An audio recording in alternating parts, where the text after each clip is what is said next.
Okay, I see that some people are still flowing in, but given that we're slightly behind schedule, I think it's useful to start. Well, first of all, just as Agustin and Hyun said earlier, let me welcome you all to this event. I'm Claudio Borri, I'm the head of the Monetary and Economic Department. Hyun quite kindly said that he was going to raise all the questions and we will have to give you all the answers. Now, fortunately, we're not the last panel of the day, so we can keep pushing this further down the chain until someone is going to get stuck with it at the end. Now, the topic of this session is supposed to be big techs and financial connections with banks. Now, I expect that despite the very specific title to this session, and going back to what Agustin said earlier, I think the firewalls that may exist between the different sessions are going to be very, very porous. So I expect that we will be covering similar issues. But this session is supposed to delve deeper and examine the relationship between big techs and banks. You can think of this along a actually multi-dimensional spectrum going from open competition to service provision, in particular what the big techs provide, services that they provide to banks, and we heard a lot about cloud computing in particular, but also, there are services that the banks are providing to fintechs, like some of the payment infrastructure. Now, the real question is whether they're getting any money out of it, to full-blown partnerships. Now, by the way, these are not mutually exclusive. As we heard from Damaso before, there may be some conflicts of interest when some big techs are providing services while at the same time they're acting as competitors. Now, I think one question that I don't know whether we will address in depth, but I think it's worth keeping at the back of our minds is what are the respective comparative advantages of big techs and banks? Are banks destined to lose out in this clash? Because big techs will have a huge comparative advantage in data availability, in data processing, and in data availability sometimes it's even sort of hardwired in regulation. So the DNA loop that was mentioned by Agustin at the beginning may be an irresistible force, or maybe not because big banks have still the trust of the public in a way that big techs don't. And moreover, there may be issues that regulation itself may provide a certain shield for the banks because big techs wouldn't like to be regulated as banks are. But again, as Gillian mentioned in the previous session, norms are not immutable, they change over time, and therefore also attitudes with respect to trust could change and have been changing over time. So I think we'll be discussing a lot the various business models and strategies. Then there is a question of regulation and how best to articulate regulation in this context. And now one issue that I think is worth keeping in mind here is that Gillian talked about the clash of two cultures. One was the regulatory culture, the other was the culture of big techs. Now, of course, there is yet another culture in all this, is the culture of the banks and the incumbents.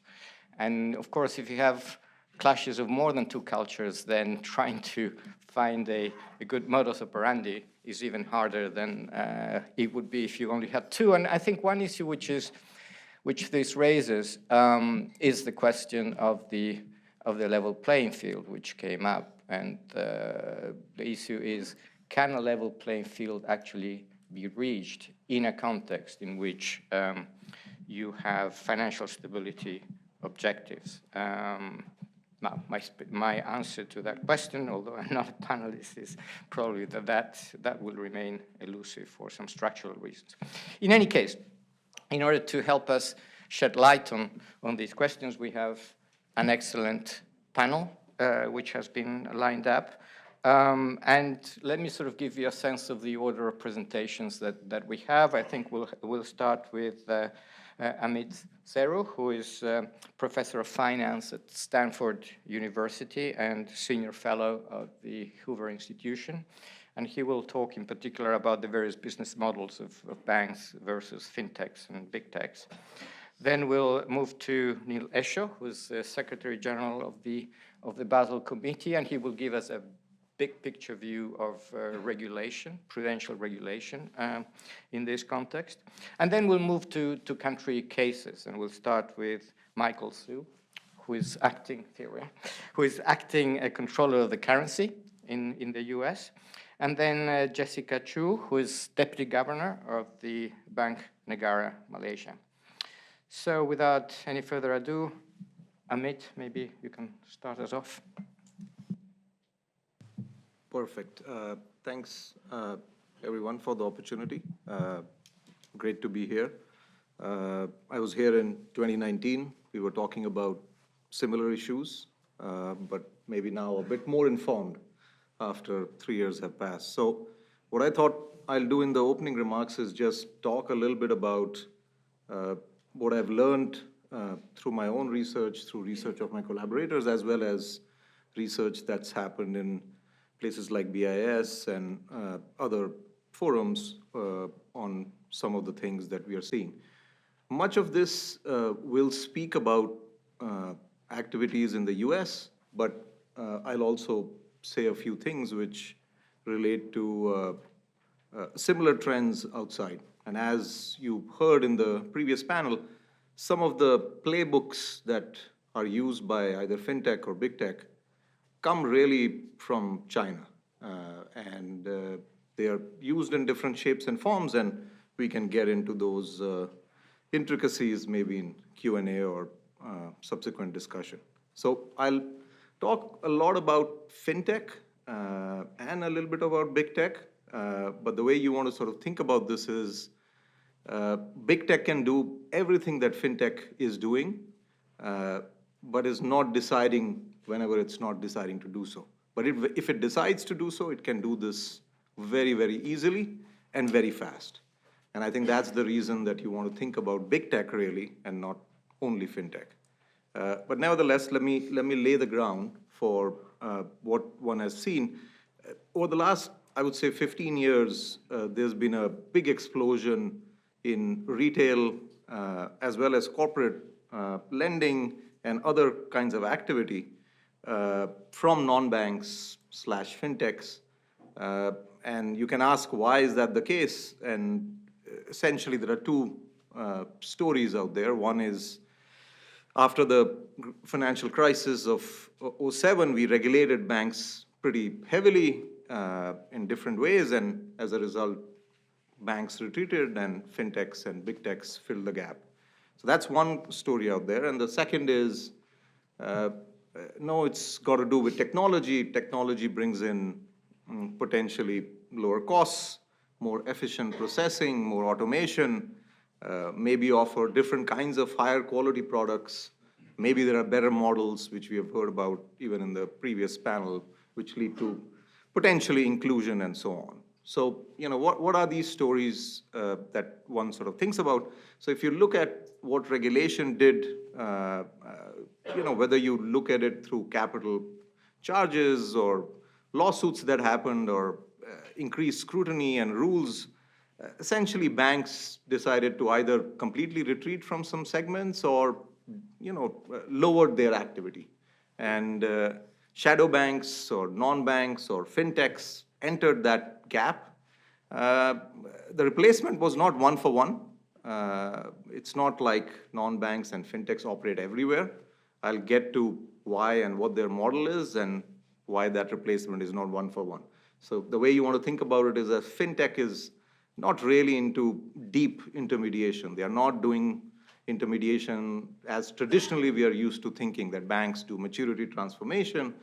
They are doing very light, shallow intermediation, high volume, low fee.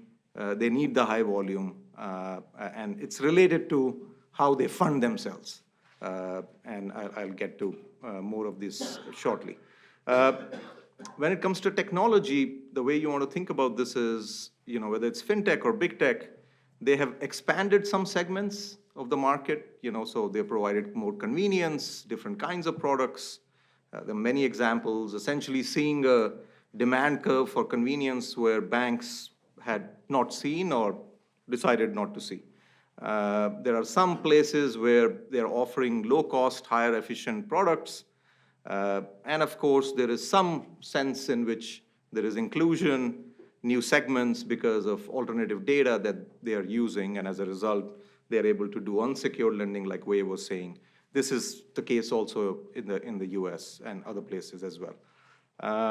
In addition, they're also doing things like payroll, customer management, working capital management, you name it. So it's very easy to use all of that data to customize and scale. Some fintechs have done that. Big techs are able to do it even faster if they want to, because they have some other additional data which fintechs don't, and I'll talk about it. So if you ask quantitatively, how much is really technology and how much is regulation, seems like regulation has a non-trivial bite in the whole explosion that one has seen. So while it's good to think that data and technology is everything that we are seeing out there, it's not. There's a bit more to it, but that's also something that gives banks an advantage because they know how to think about regulation and compliance going forward. And when non-banks and fintechs and big techs get regulated at some point, they might not be able to deal with this. So let me talk a little bit about two things now. One is the playbook, so think about the asset side, and then second, what is the liability and the funding side. Both of these are related, and hopefully in our discussion, we can talk about this. So as I mentioned, their playbook is not very balance sheet intensive, heavy intermediation, the way we are used to thinking about banking. High volume, low fee, and the playbook is you start with unbundling a particular activity of a bank.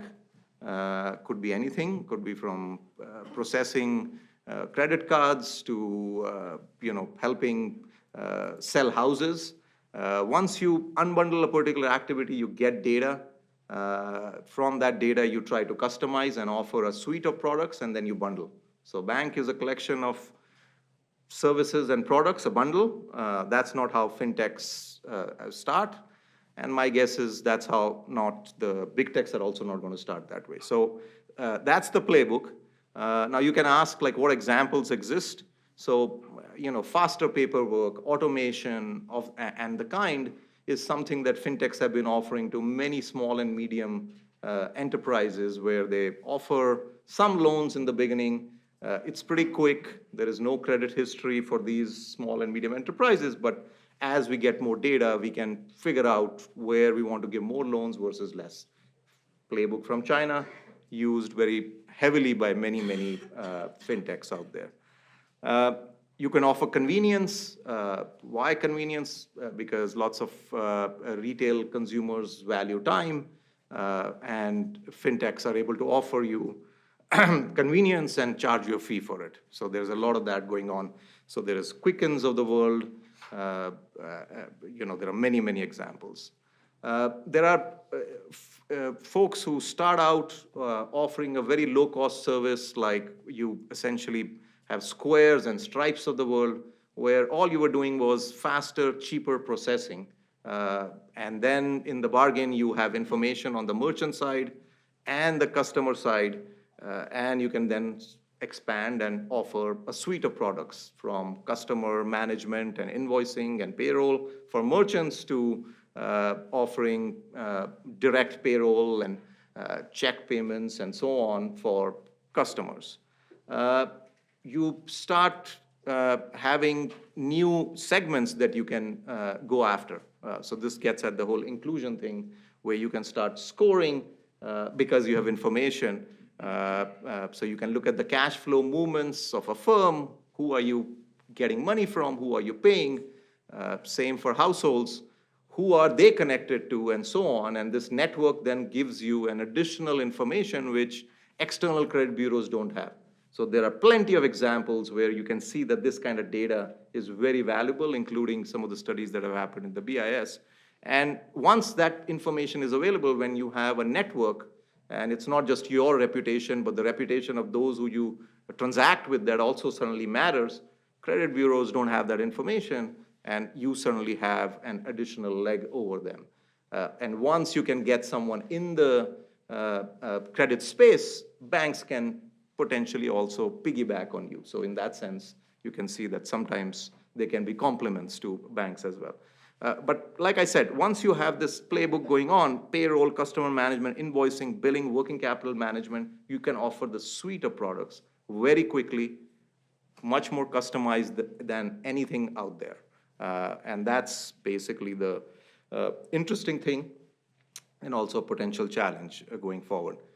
Big techs and platforms have an additional advantage over fintechs in that they also get information on the e-commerce side. So whatever I just told you, you can think about big techs as that on steroids, right? So you can essentially do a lot more, and there is enough evidence that this is happening.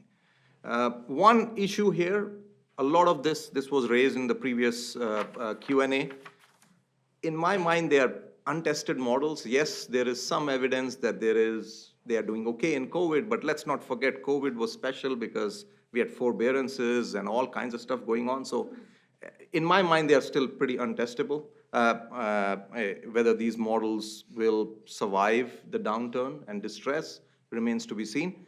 There is enough evidence, if you look at these algorithmic models, that they are susceptible to basic things like adverse selection, because you rely a lot on hard information, and then the kind of things that banks and intermediaries do, which is get information to not fall prey under adverse selection, doesn't happen with these models. I mean, this is not surprising, but something to keep in mind.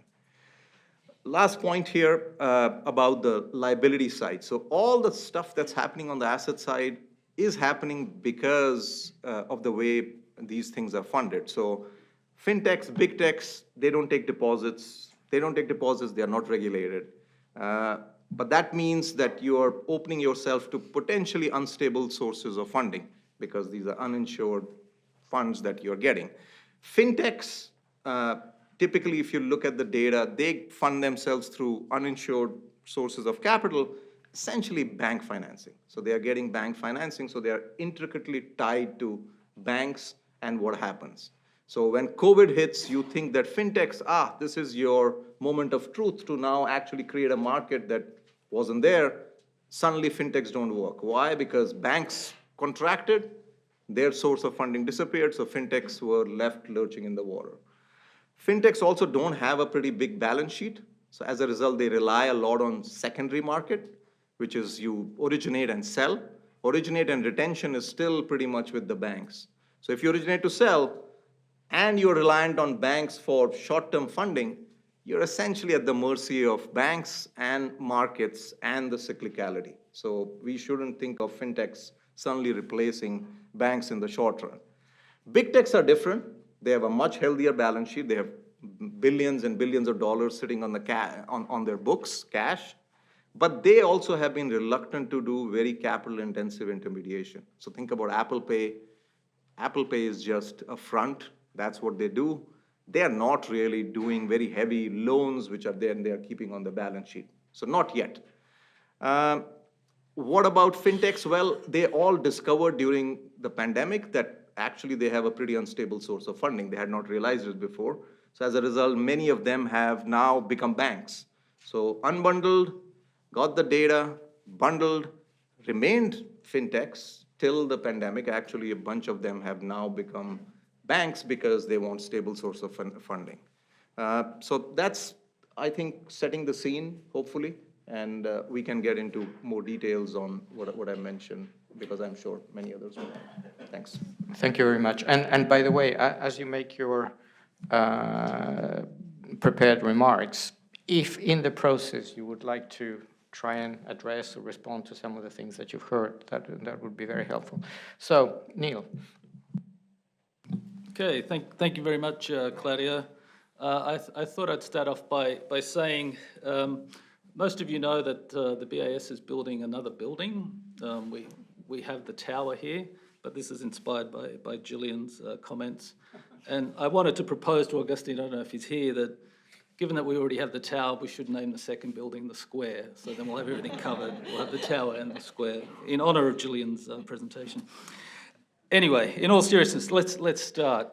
In thinking about the connections between banks and big techs, I thought I would distinguish between three types of interconnections. All of them will be covered, and some have already been covered in the earlier discussion. The first one is big techs as service providers to banks, and the most obvious example here is in terms of providers of cloud computing services. The second broad category is big techs as direct competitors to banks. So this is as providers of key financial services, and this could be either inside or outside the regulatory perimeter. And the third potential connection is big techs as partners with banks, and this would be in the delivery of banking products and services, but based on the existing banking infrastructure. And those products and services are basically payments and lending, and not so much deposits. I think that in each of these interconnections, they all pose slightly different challenges for supervision and regulation of the financial system.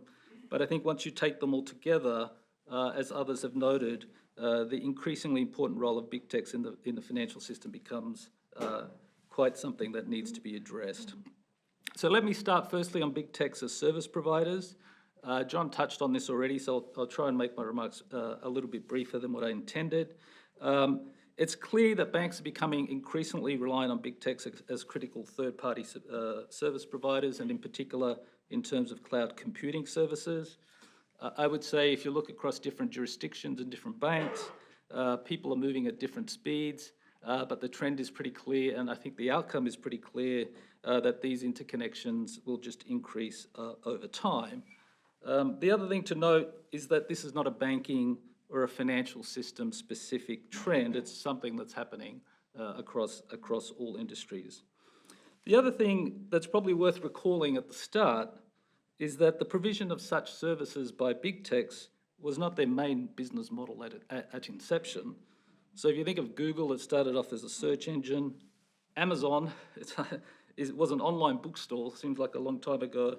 And Microsoft was originally known for basically the Windows operating system.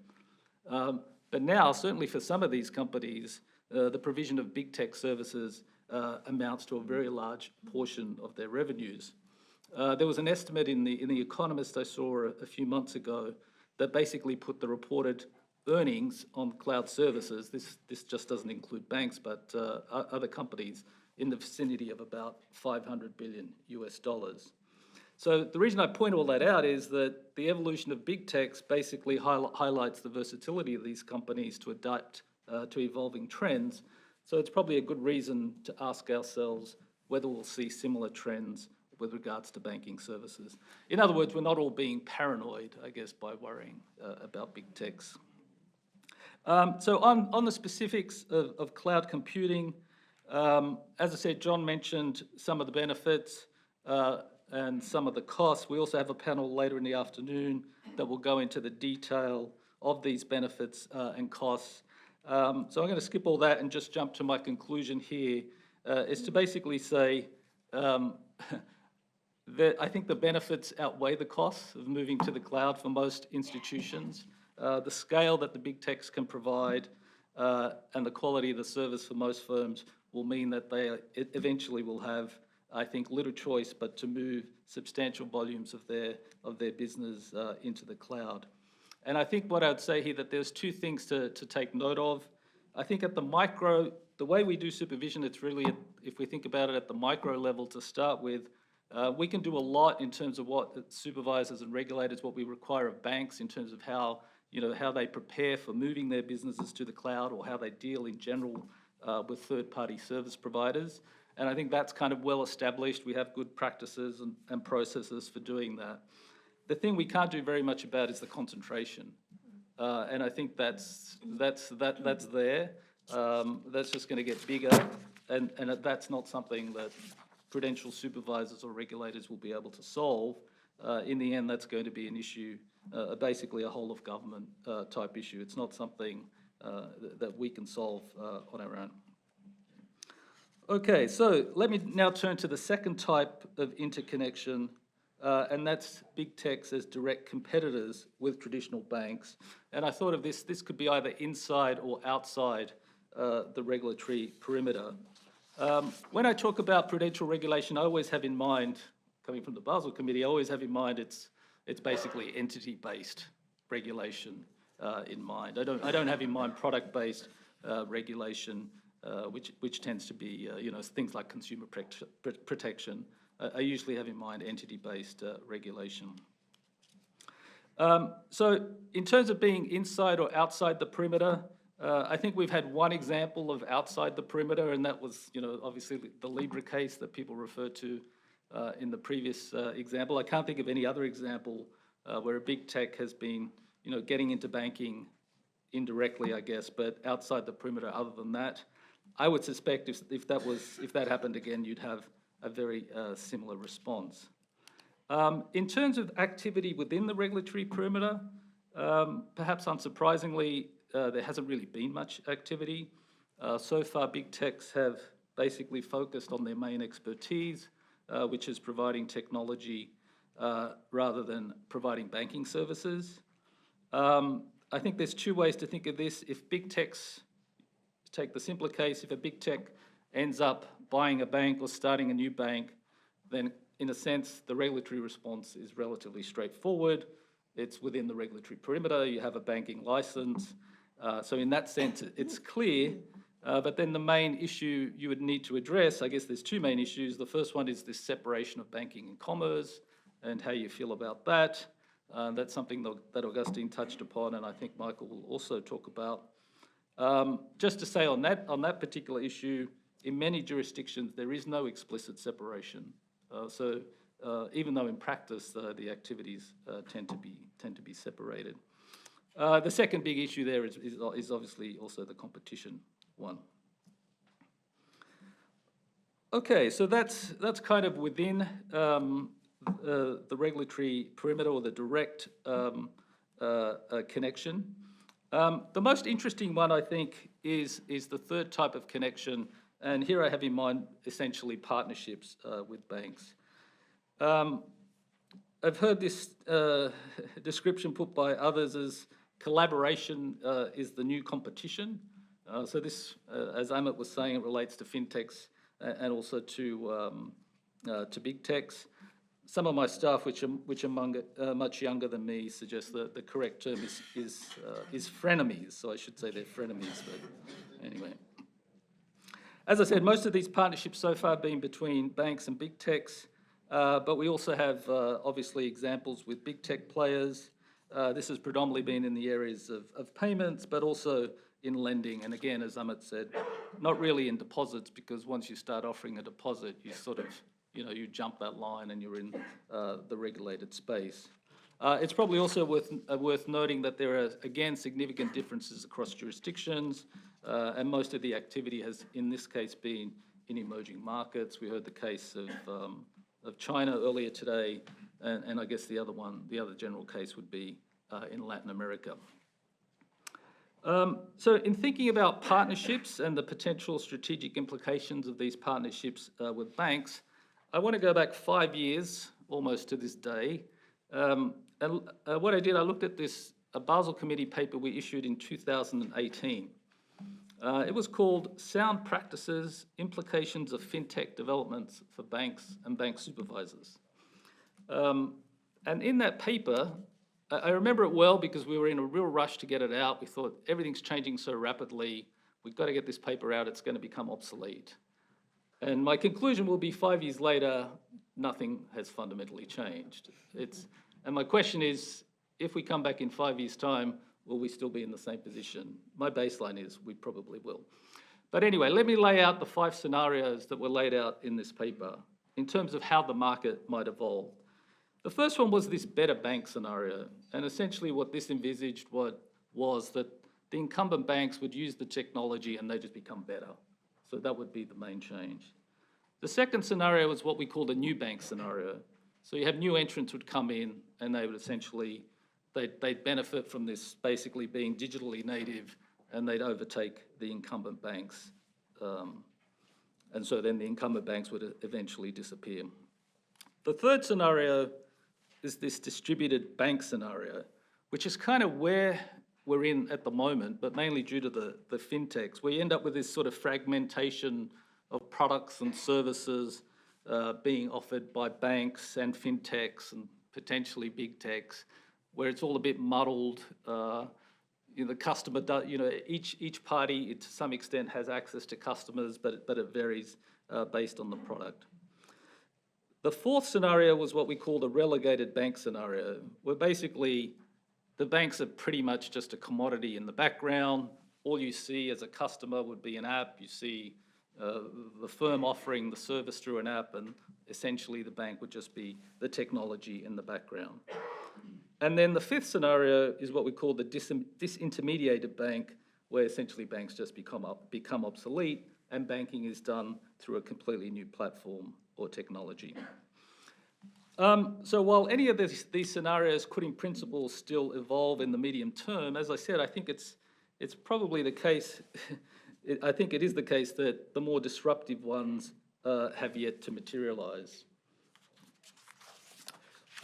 If you don't like 5 scenarios, I'm going to summarize them into 3. And the reason for doing this is then to think about, well, what are the steps forward? What can we think about in terms of actually sort of taking concrete steps as regulators and supervisors?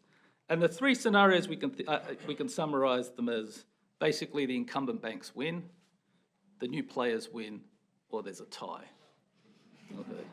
So I'm just going to assume there's a tie. There's some sort of messy tie, and you end up with a mixture of old and new.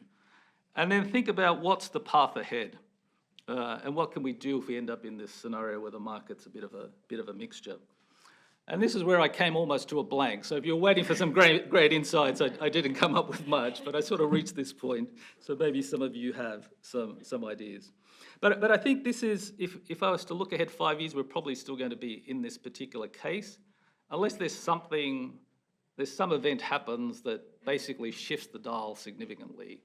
I don't know what that event could be. It could be a huge loss. It could be a new technology. It could be something that still shifts the dial significantly. But if that doesn't occur, I see it sort of 5 years in the future, we're pretty much where we are. In terms of like thinking about the path ahead, I think the first thing we should think about is that what we decide, like the whole thing is endogenous. What we decide as regulators and supervisors is going to have a significant impact on the market. And you can think of a whole range of different policies which are relevant. Like if you start with open banking, you think about what are our policies going to be around crypto regulation, what are we going to do with the payment systems, what's going to happen with central bank digital currencies, they're all going to have a huge effect. So even if we're in this middle ground, probably with what we do as supervisors and regulators is going to have a big impact. And maybe one way to think about that is to think about these big techs and fintechs as all part of, the non-bank financial intermediary space, like we do with everybody else. And then think of, are there situations that we don't like? Are there cases of excessive leverage, excessive maturity transformation that basically replicates banking, and therefore we want to bring it through these policies within the regulatory perimeter. The other thing I think we could think about, but unfortunately, the best way to think about this is to actually have a case. And what I'm thinking is, if you have a major failure, a lot of these things are going to be revealed. I mean, we saw with FTX in that space that it has a big impact. But if you in this new environment have a major failure, whether it's a bank or a non-bank, again, it's going to, I think, reveal a lot of things.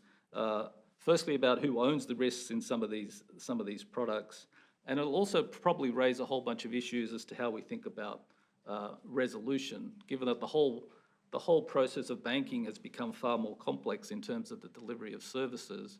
If that's the case in good times, then when you think about it in bad times and resolution, that's probably also going to become more costly. And then the last point is probably I would just repeat is the point about reliance on cloud computing and the centralization of that within a handful of big techs. Again, I just point to that that's really got to go beyond supervisors and regulators. I'll stop there. Thanks, Claudia. Thank you very much, Neil. Now we turn to the country experiences. Michael, tell us about the US. Thank you, Claudio. To illustrate the U.S. perspective, I think it's useful to ask 3 questions. First, why do we care?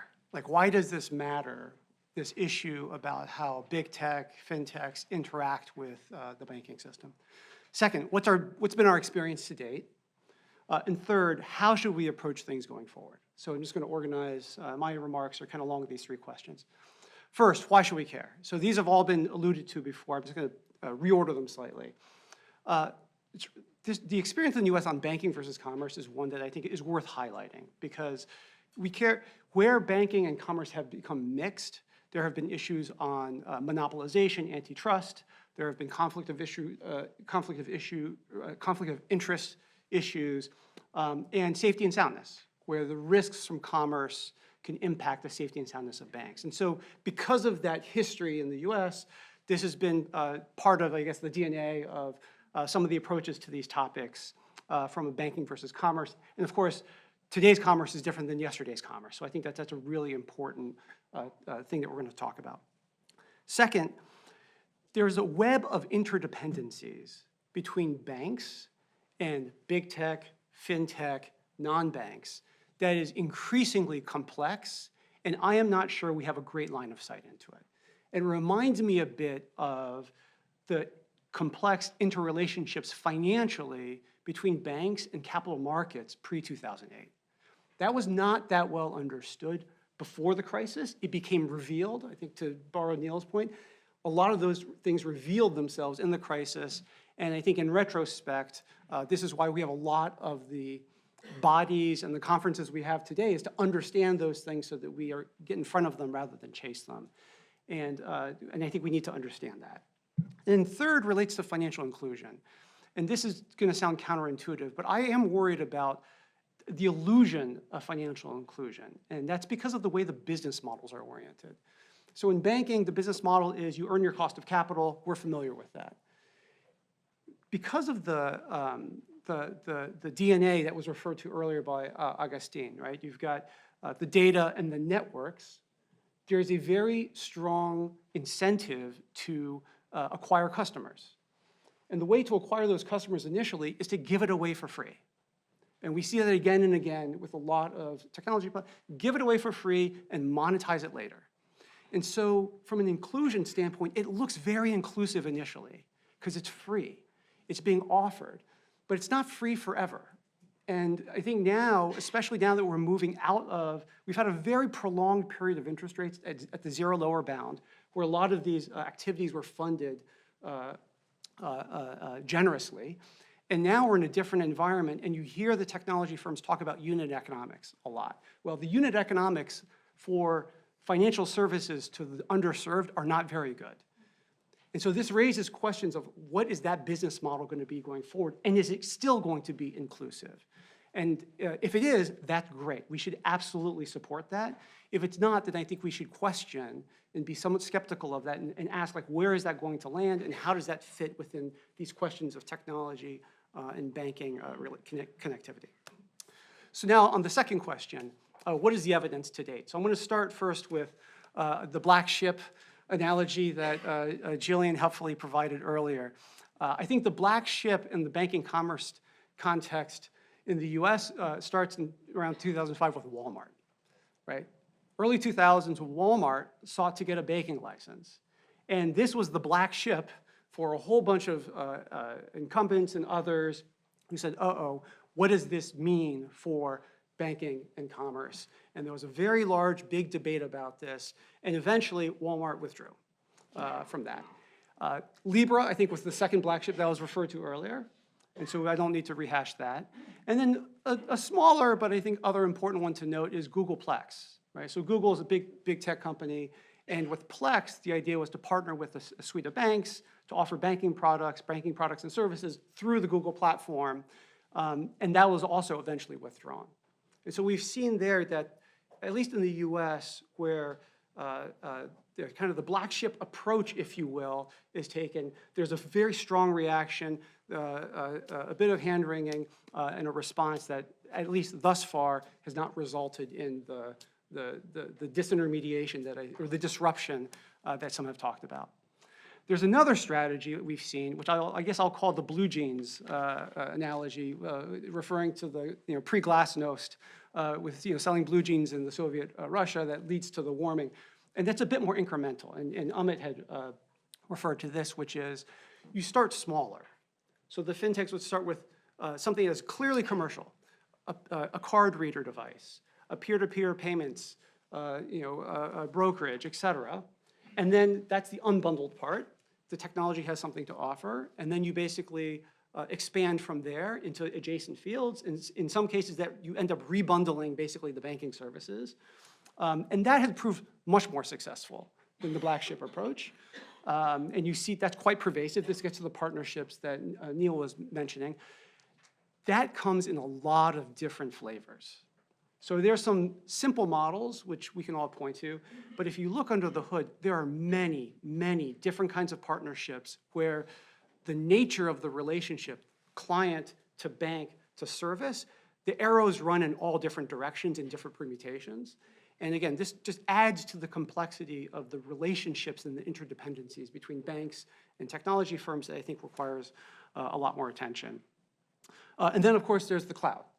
And that is one that has gotten a lot of discussion already. I would just note that that's something that it kind of feeds into what I think is a mindset shift we're going to have to take on the regulatory side to think about the provision of banking services more through a supply chain mindset than we traditionally have. So now, this third question is, how should we think about these things going forward? So first and foremost, I think we need to go back to first principles and put the consumer and the community first. We have to start there.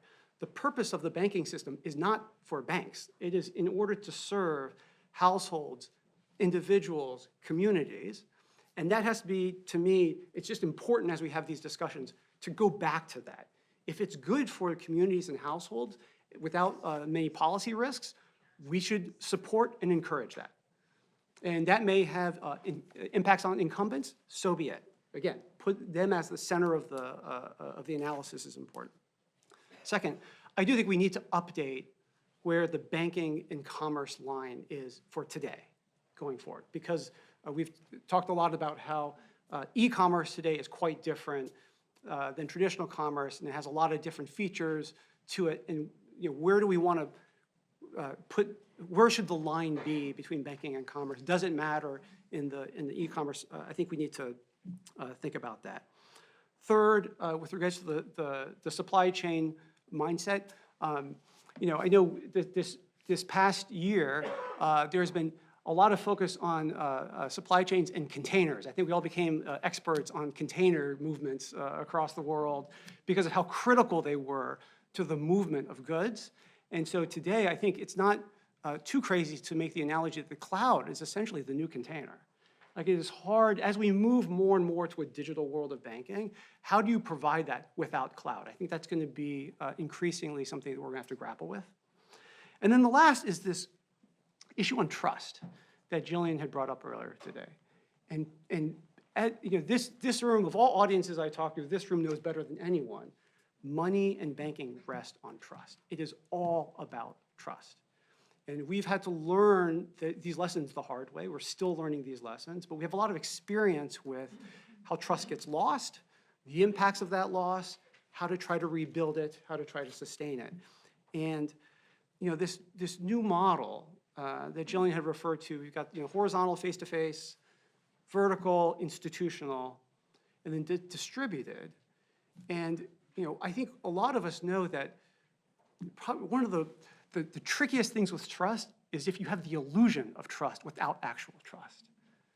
That is very dangerous, right?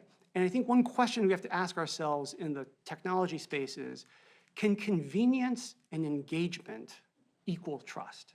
Because that appears to be a lot of how the tech approach to things is like, if it's convenient enough and we can get enough engagement, if you look at all the surveys, customers love it. They love that. Well, if you run into a situation, I think Sir John had talked about this earlier, when you have a problem, is that enough to sustain that trust? And if not, is that illusory? And if so, what happens? And to me, this is a really interesting question because in the institutional context, we have feedback loops. We have ways of, if we fail, as institutionalists in the vertical to maintain that trust, there's a mechanism to replace us, to come up with new rules, to have new ways of conceiving of, to rebuild that institutional trust. How does that work in a decentralized setting? And I think this is interesting to watch this play out in the crypto space where it's decentralized. They've now had a year of crypto winter, lots of bankruptcies, lots of disruptions. Where is it going to go from here? Like, what lessons are there going to be taken from there to kind of rebuild that trust? TBD. I think that's an interesting thing to keep an eye on. And with that, we'll stop. Thanks. Thank you, Michael. Jessica. Thank you, Claudia. The best thing about going last on a panel is that you can say a lot less since a lot of ground has already been covered. But really interesting interventions by all speakers, and I'll just build on a little bit of that, drawing from our experience with big techs and fintechs more generally in the Malaysian space. I'm going to devote my initial remarks to different types of bank interactions with tech firms that we're seeing in Malaysia, but Neil has also already covered all of that, so I'm not going to have to elaborate that too much, but it is useful in terms of elaborating how we generally think about regulation and supervision within these different contexts. And I'm acutely aware that in making these points, we are by no means, in fact, far from having fully developed our own thinking around many of the issues associated with big techs, and I think the sessions this morning have, somewhat to my dismay, underscored how true that is. So let me start by first stating what should be fairly obvious, and that is that the impact of big techs and fintechs more generally, which Ahmed elaborated earlier, are not the same, and that is clearly obvious. Both are certainly challenging traditional finance models by leveraging on the novel tech capabilities, but we expect big techs obviously to have a far greater potential impact on our banking landscape. And as Neil pointed out, it's really almost a matter of whether they decide or when they decide to enter that space. Emerging techs, on the other hand, are pushing banks in Malaysia to be far more responsive and efficient than they've been in the past. So we have seen that traction. There's been a change in how banks are considering technology adoption within their business strategies. That's been quite striking. But we don't expect, at least in the near term, to see them having major disruptive impacts on the structure and makeup of our banking system. We do, however, see incumbent banks being a lot more open and aggressive even in embracing technology with a lot faster and with greater agility. Whether it is to expand their customer outreach, we're seeing much of the applications largely around the customer interface at this point, but already moving into things like, incorporating some of these applications within, say, credit decisioning models as well. Now, this distinction is relevant in terms of how we posture our regulatory and supervisory response. The three main channels through which big techs enter finance in Malaysia are exactly what Neil has already covered. But if we think about it, none of these channels are really entirely new. I mean, tech firms have been providing services to banks for a long time. And if you think about aggregators, P2P lenders, e-payment providers, to some degree, they have had some disruptive impacts, certainly not to the level that we're anticipating with big techs. But the key difference really has been the scope and scale of banks' activities that are shifting into the tech firm's domain. And as a result, the banking value chain is becoming more dispersed, and of course this brings with it new risks and amplifies old ones. While that is the case, we have also, and I'm really struck by what Michael pointed out about financial inclusion, because we certainly see these developments as increasing the potential for transformative technology to advance financial inclusion and positive consumer outcomes. But to Michael's point about, do they really, especially on the financial inclusion front, one of the things that we did, we recently licensed digital banks in Malaysia in the very early days. But one of the things that we did in the assessment of the licensing applications was to try and get some visibility on the path to profitability. So I think that was important when we were assessing these applications because, as you say, it's easy to, their priority is to onboard as many customers as they can in the initial years and monetize later. So we wanted to see that there would be a credible path to profitability within the 3 to 5 year type of time frame. And even at that stage, while we did that assessment, we're learning that it's really still to be seen if that actually materializes. So like most authorities, what we're trying to do here is really just strike that balance between encouraging innovation while managing its attendant risks. So in Malaysia, entities looking to operate as full-fledged banks with a full suite of banking activities, which under our law is defined to be deposit-taking, all limbs, deposit-taking, financing, and payments, then they would have to be licensed, regulated, and supervised as banks. Entities engaging in a subset of those activities, whether it's payments or lending, would generally be subject to some kind of oversight arrangements that are activity-based, and it might not even be by the central bank. So money lending, for example, is actually overseen by a separate authority in Malaysia. What maybe is distinctive in our environment is that under the Central Bank Act in Malaysia, we do have financial stability powers that include the ability for us to issue directions to any entity in the system that we consider, and obviously we have to demonstrate this, that presents a systemic risk to financial stability. And we've done that, for example, earlier when for lending activities, when we were seeing that buildup of household debt within the system, and a lot of that debt was also coming from non-bank lenders. So we did have the ability, and we did use that particular provision to extend responsible financing provisions and guidance to non-bank entities as well. So that is perhaps something that conceivably we could, if we came to that point, extend that also to the ability to oversee big tech firms within the system. When fintechs are providing services or solutions or strategic partners to banks, banks would, our main sort of channel for oversight is through the banks. And so banks would have to meet applicable regulatory and supervisory standards. And in particular, I'll just mention a few that have greater relevance in this context. There will be standards around the governance and management of risks, obviously. Standards on managing material outsourcing arrangements are particularly relevant in this context. Standards on operational risks. Limits on investments in equity, which goes back also to the point Michael made about the separation between financial conglomerates and banks, and how do you kind of try and ring fence banking activities. And standards on the fair treatment of financial consumers. So what we've found is, as the technology landscape has evolved, we've had to really keep these sort of block of standards in particular under constant review, as we're trying to kind of respond to risks that we see. And let me just give you a few examples of this. In 2019, we found that our operational risk standards came nowhere near to being able to really deal with kind of the expectations that we expect banks to have in terms of how they respond to technology risks, the adoption of technology, how they're kind of subjecting that to appropriate governance and oversight within the bank.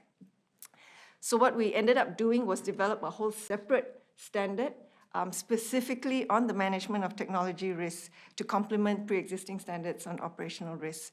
The standard now serves as a central focal point for all of our supervisory engagements with banks around their partnerships with fintechs. The other thing that we've done is we've provided greater flexibility under pre-existing rules on equity investments of banks to allow banks to hold strategic interests, which they could not do before, in non-financial corporations up to an aggregate limit of 10% of Tier 1 capital. But this basically meant that they could hold strategic equity stakes, even controlling stakes, in, for example, e-commerce platforms subject to that overall limit. They would have to demonstrate how that lines up with their business strategies and models, and obviously, we would have that engagement with them. Those are subject to separate approval by the central bank. Over the years, we've also had to gradually refine how we define material outsourcing arrangements, which are subject to supervisory, additional supervisory requirements. Again, this is to reflect how technology partnerships were evolving between banks and tech firms. It has also been very important, in particular for us, to stress the role and responsibilities of the board in managing changing technology risks. And this is to get them to see that this needs to be approached as a strategic issue for the board and not an operational one that is relegated to senior management. So that's been something that we've had to develop expectations around specifically as well. So we, for example, require the boards to take on the responsibility of setting the technology risk appetite for the firms.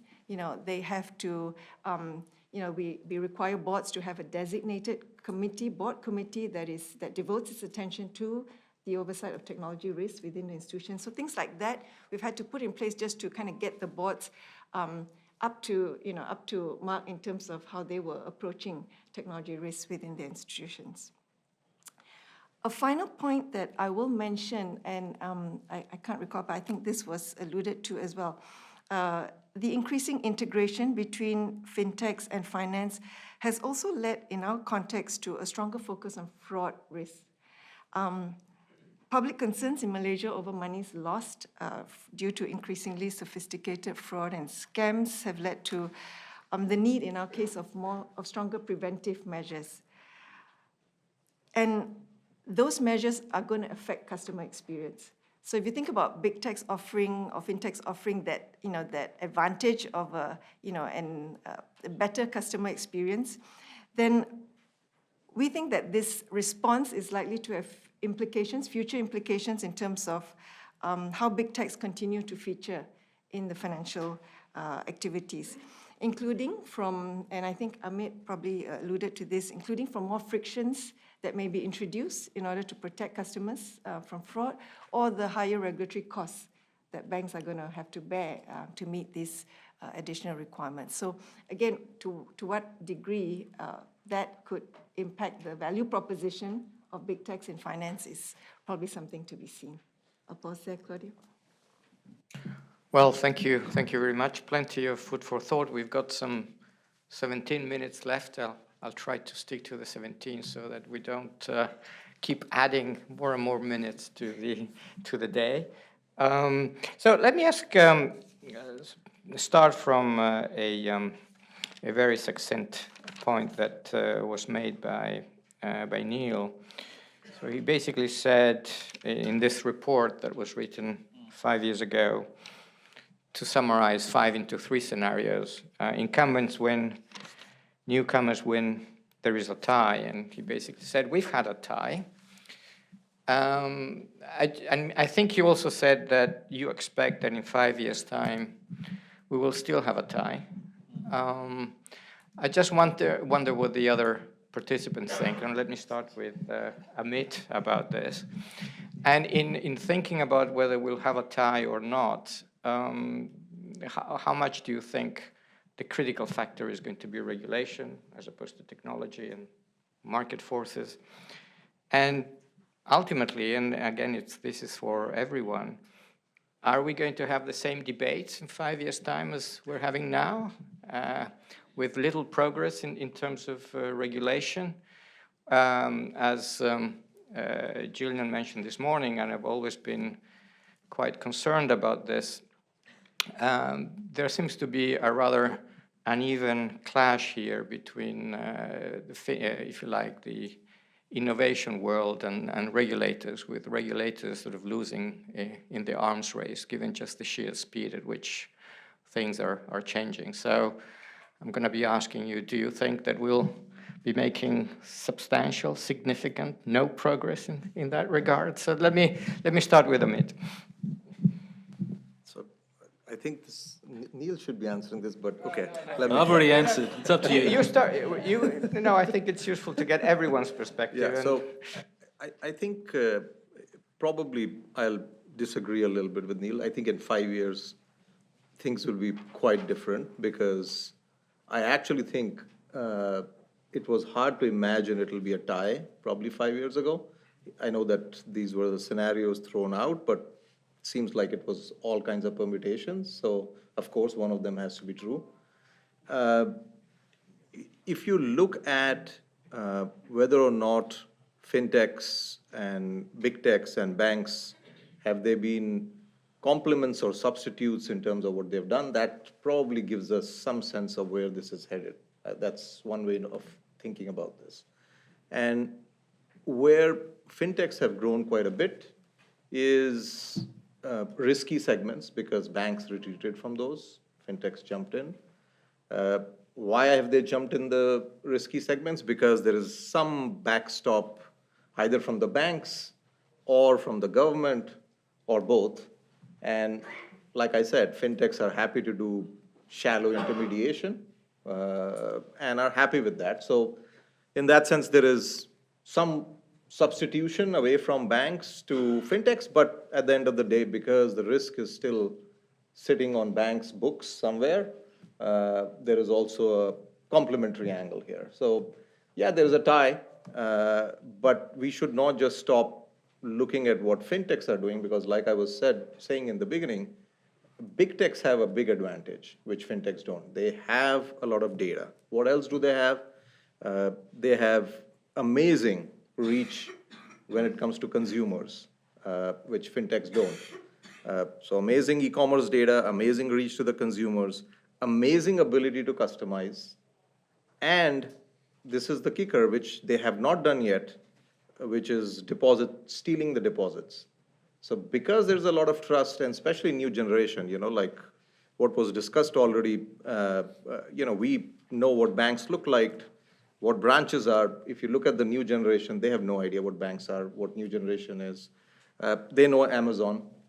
So when it comes to talking about trust comes from name recognition. And the deposits will get stolen. They will not be called deposits. And if big techs do that, then you're in a very different equilibrium certainly, because like I said, they don't do a heavy capital intensive intermediation right now because they don't have a stable source of financing. But if a bunch of deposits are going to be sitting there, quote unquote deposits, you could see them scale very easily, and then it won't be a tie. I actually think scales can turn very, very quickly. So something to think about. So let me summarize. So Amit says new incumbents win and regulation cannot do anything about it. So to quote from Yogi Berra, I don't make predictions, especially about the future. But I think this question is interesting because who's playing whom, right? So in a game of winners and losers, I think the original framing was you had banks, incumbent banks on one side and fintechs on the other. I think in the future, I'm not sure those are the right parties to pit against each other going forward. If there's a winner-loser, I think simplicity loses, and we're going to have a more complex system going ahead. There's so many different Neil, you highlighted this. There's a lot of different partnerships. When you have all those different partnerships and these interdependencies, who's the winner and who's the loser? I was talking to a bank CEO recently who noted that some of their bigger technology clients are partners, competitors, service providers. They have multiple relationships but it's the same entity. So in that sense, who wins and who loses, in a way, on the one hand, in the competitor sense, maybe there's a winner and loser, but if you lose and that's your client, you're also a loser. So this is a harder question to answer, which I think is illuminating in and of itself, because I think it starts to beg other questions about, well, how should we think about that? And again, I do go back to, as a regulator, same risk, same regulation. So we want safety and soundness, we want a level playing field. We want to be agnostic about the arrangements that get us there. I agree with Sir John. We want to be inflexible as to the standard, but flexible as to the how. because a lot of these entities, they have different comparative advantages. We don't want to foreclose those as technology and society changes. But how we balance the flexibility and the inflexibility, I think that is going to be very challenging. I think we're going to go through some iterations on that going forward. But that seems to be kind of the thing to focus on. Michael, can I provocatively summarize what you said in terms of there may well be a tie, a different kind of tie, different colors, but we'll roughly have the same debate at a higher level of sophistication, maybe? Or? I think the debate's going to be totally different. I think we're going to be debating, for sure. And the reason is, I mean, think about, I use the 2008 crisis too many times, but just as a reference point, if there were debates about disintermediation of lending by capital markets in, say, the 2002, 2003 timeframe, one could have fast forwarded several years and say, oh, we're having the same debates, and then you have a crisis. Right? So I think that's possible. What are the drivers of this? Well, some of it depends on what do banks do? How do banks, both large banks and small banks, there's a distinction there we should talk about. How do they react to all these developments? It's going to depend. And then what do technology firms do? Like once you start to go down the path, I think you have a totally different set of considerations. But we're going to be debating that part of it. But so if Can I ask him a question? Sure. I'm only doing this so you don't ask me another question. I mean, I want to go back to as long as you don't sort of get out. Oh, no, I'll leave enough time. So on, yeah.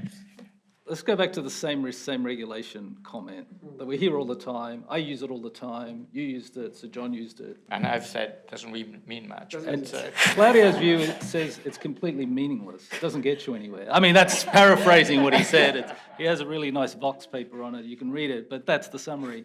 I mean, does it really get us anywhere just saying that? I mean, ultimately, doesn't it come to entities? Well, Entities fail, products don't. So this is one where the language matters, right? The language we use matter. And so crypto is an interesting example. There's all these new terms in the crypto space, but I think a financial analyst could strip that down and say, it doesn't look actually that different than what happens in the traditional finance space. And if you use those same concepts, you can call them different things. You can call them red, purple, yellow. But if you use the same concepts, then I think you end up basically in the same spot. How do you look at what's happened with the centralized exchanges? There was commingling, right? There was lack of segregation. There was a lot of leverage. There was a lot of circular leverage. We've seen all of those things before. But because they call it something new, they want to say, oh, well, there should be a different set of regulations for it. I'm not sure. I think there's a strong argument to be made. Well, had those things been regulated traditionally, perhaps tailored to the technology. But I think that's what's meant by same risk, same regulation. Of course, it's got to be tailored to the technology, but leverage is leverage. Commingling is commingling. Segregation is segregation. So I think those are, that's what I mean by it. And of course, there are differences. There's some important differences, which require just something special. Anyway. Michael, maybe let me sort of go back and try to nail you in one respect. So you said we'll have a debate. It's going to be a different debate, but we'll still be debating. But what does that imply about the arms race between regulation and the financial system? The arms race between the regulation and the financial system. Well, so... No, you can say, oh, the barbarians at the gate, whatever you want to put it. But. So I guess this depends on your theory of regulatory evolution. And so one theory is that regulation is always fighting last year's war, and until there's another war, there's a lag to it. And I think there's some credence to that. And in other cases, we say, well, we are sentient beings who can get together and try to get in front of these things. I mean, conferences like this are trying to do exactly that. We're not trying to wait for the next blow up before we start debating and talking about what can we do to prevent that. Now, there's a very interesting, it's almost like the Heisenberg uncertainty principle. If we are successful in identifying what the key things that we need to address are, and we address it, nothing will happen, right? And then we just move on to the next thing that we missed. I think that that's just the reality of the situation. And so it's hard, that's why I don't try to predict these things, because I think we have plenty at hand right now to try to tackle, which can, you know, at a minimum, minimize and forestall some of the more negative impacts from getting these things wrong. Jessica, 5 years' time, what's your vision I'm of the going to be future? able to provide any response that will satisfy you. But I'm pretty confident, and this is just riding off the experience we had when we were inviting applications for digital bank licenses, that in 5 years' time, it's not going to be so much big techs versus incumbent banks as much as big techs and incumbent banks. So, you know, in our engagements leading up to the licensing process and since then as well, as they get gearing up for operations, the big tech firms are very aware of the fact that navigating the regulatory landscape and, you know, in conducting banking business is something that they're not good at.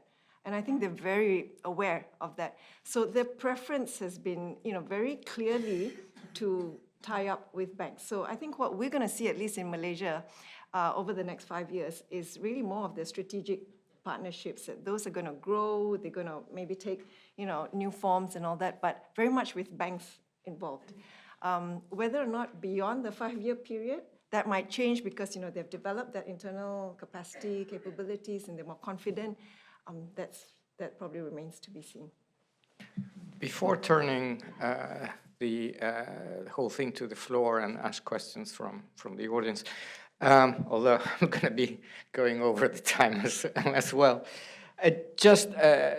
let's just talk a little bit about financial inclusion again, because I think this is very important in many parts of the world. Are we in the presence of the illusion of financial inclusion through these new sort of incumbents? And maybe, Michael, you can tell us again rather briefly about, you talked about unit economics. There is a lot of discussion about unit economics. Now that, for me, it's a new term. So maybe you can, and I guess for some people in the audience it will be as well. So maybe you can tell us a bit more about it. So Amit, but everyone is going to be involved. Amit. Yeah, so I think it's not an illusion because there are segments which were relatively untapped by banks, either because of regulation or because banks themselves were reluctant to experiment, where fintechs and big techs have gone and created segments. So, you know, Cabbage started giving loans to small and medium enterprises in the US. Similarly, the BIS study, when they looked at Mercado Libre and what it was doing with small and medium enterprises, was clearly creating a market which didn't exist because you have access to different kinds of data and you can experiment. So, and once you have credit history, banks can then piggyback and start lending. So I don't think it's a complete illusion, but there are limits to this because all of these models have been tested during quote unquote good times. And it remains to be seen when downturns, because there is a reason why we did not go to these segments. It wasn't that people had just wrong beliefs that, okay, this segment we are not going to touch because there is risk. And the risk comes out really during distressed times. The only bad cycle that we have seen is during COVID, but COVID was filled with forbearance. So I feel looking at COVID and extrapolating from that is a big mistake. And so it is not an illusion, but I don't know what the upper bound potential of this stuff is, really. So unit economics sounds a bit scary, at least.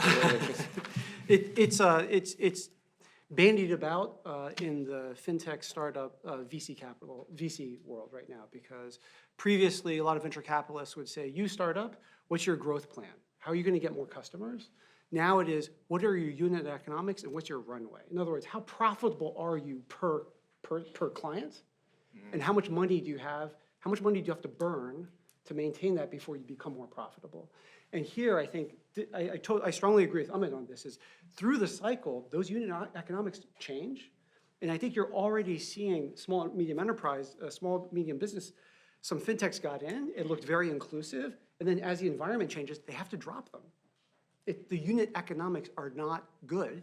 And then they don't have enough money so they drop those clients and they focus where the unit economics are better, which is wealthier folks. Now, my big worry with financial inclusion, I think this is very connected to mobility.